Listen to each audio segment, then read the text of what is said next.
Então o apóstolo Paulo estava passando e aquela mulher com aquela jovem começou a gritar que eles eram servos de Deus Altíssimo, que eles eram servos de Deus Altíssimo. E a Bíblia explica que então, agora o apóstolo Paulo se apurriou, na linguagem de hoje, se apurriou com aquela situação. Ele veio pôr as mãos sobre aquela jovem dava muito lucro aos seus senhores, eram governadores, eram vereadores talvez daquela época, que ganhavam dinheiro com aquela jovem quando ela adivinhava o que acontecia na vida de pessoas.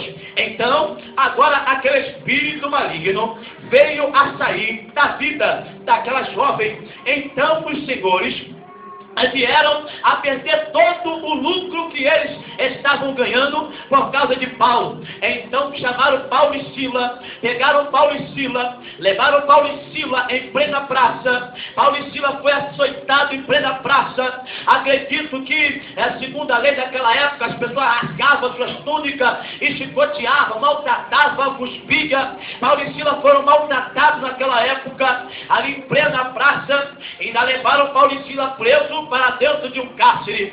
Mas agora eu começo a ver que dentro daquele cárcere, quando estava ali Paulo e Sila, ali dentro daquele cárcere, o carcereiro ali veio a vigiar ali. A Bíblia diz que de repente, quando Paulo e Sila orava, um orava e o outro louvava, um orava e o outro louvava. A Bíblia diz que quando Paulo e Silas, um orava, o outro louvava, veio de repente, veio um vento ventuoso e tremeu toda aquela terra. De repente, veio um terremoto tremendo sobre aquele cárcere, e a Bíblia explica que todas as portas foram abertas. Segundo a Bíblia, diz que todas as portas foram abertas. Enquanto Paulo e Silas, juntamente com aqueles presos ali, a Bíblia nos mostra que então aquele carcereiro, ele sabia que se aqueles homens viessem a fugir, então ele iria levar a culpa e aqueles senhores iriam acabar, exterminar com a vida dele. Então aquele homem ficou desesperado, querido. Aquele homem ficou desesperado. Eu aprendo aqui que o diabo, ele queria trancar Paulo e Silas, que Satanás, ele queria amarrar Paulo e Silas. Se olharmos para o dia de hoje, entendemos que quando uma pessoa está encarcerada, julgada, ali alguns anos de prisão, ela não tem como mais sair dali, a não ser que ela cumpra todo aquele tempo. Mas, querido, uma coisa se concretizou dentro desse tema que nós falamos aqui. O milagre foi inevitável acontecer na vida de Paulo e Silas. O que eu quero entender, querido? Se as portas estão fechadas para você, ela vai se abrir, porque o milagre é inevitável. Se o teu esposo não é liberto, se prepara, porque o milagre é inevitável na tua vida.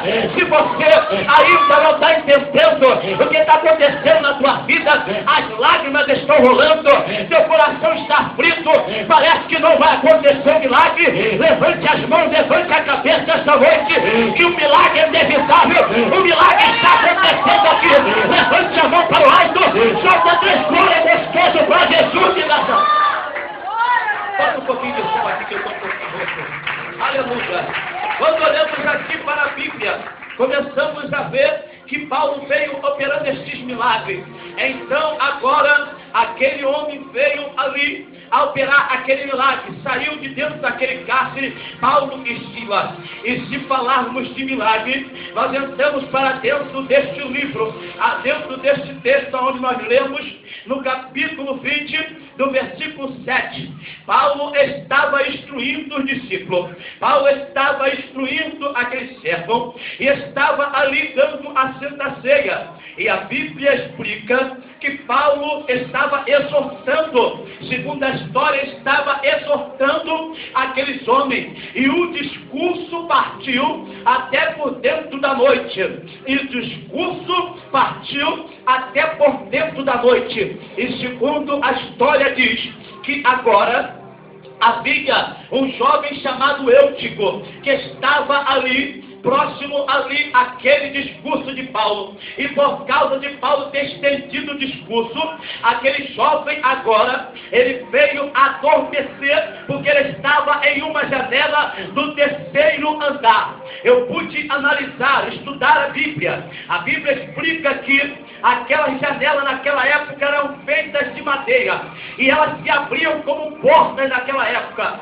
Quem aqui é antigo conhece aquelas janelas que antigamente elas se abriam como porta a ponto de pessoas ficarem sentadas à beira desta janela. E era isso que aconteceu. Era uma janela que se abriu como porta e Eutico estava sentado naquela janela. Então a Bíblia mostra que de repente, quando Paulo estendia, Paulo exortava, Paulo dava ceia para aquele povo, Paulo tinha que partir ali diante daqueles homens, aquele jovem chamado Eutico veio a cair do terceiro andar e ele já caiu e morreu. Aquelas pessoas que estavam ali ficaram desesperadas e partiram até Eutico. Acredito que as pessoas ali, algumas que não acreditavam, não tinham mais fé de que Deus poderia fazer algo, estavam dizendo: ah lá, já era, este jovem morreu e não tem como mais ele ressuscitar. Este jovem morreu e não tem como mais ele ressuscitar. Então, de repente, Paulo ouve-se a notícia de que havia caído um jovem da janela.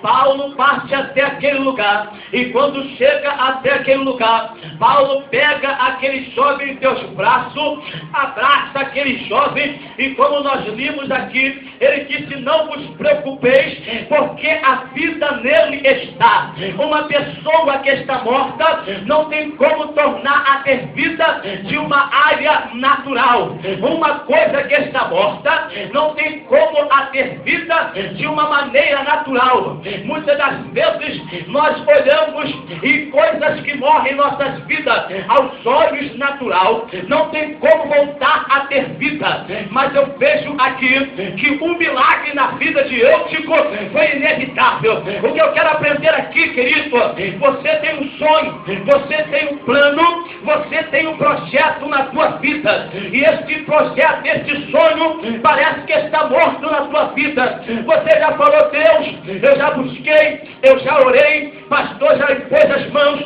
pastor fulano, Bertano já jejuou, já me ajudou em oração, já esteve comigo ali orando, pagando preço, mas parece que não tem jeito. Ei, não tem jeito pro diabo nesta noite, querido, porque o milagre na minha, na tua vida é inevitável. Eu quero parar aqui, entrar para dentro da Bíblia e quero falar de alguns milagres aqui, a qual você de repente vai ficar espantado. Mas o primeiro milagre que eu vou falar aqui é o milagre na minha vida. Eu era um jovem querido, um jovem atribulado, um jovem que estava envolvido no tráfico de drogas, um jovem que estava na mão de Satanás, um jovem a qual pessoas estavam falando lá: aquele não tem jeito, aquele não tem mais solução, aquele dali vai morrer, como morreu também meu irmão veio morrer numa chacina. Então eu vim ali agora a ter ali o convite de estar dando cargo naquele lugar.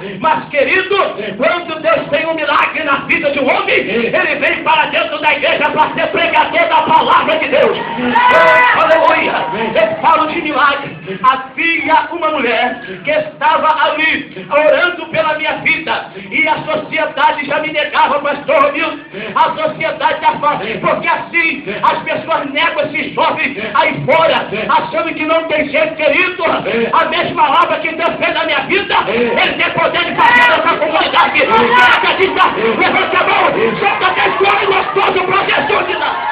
É, Deus! Maravilhoso! Então, querido, eu quero falar aqui desse primeiro milagre. A minha mãe estava sempre orando, pedindo a Deus.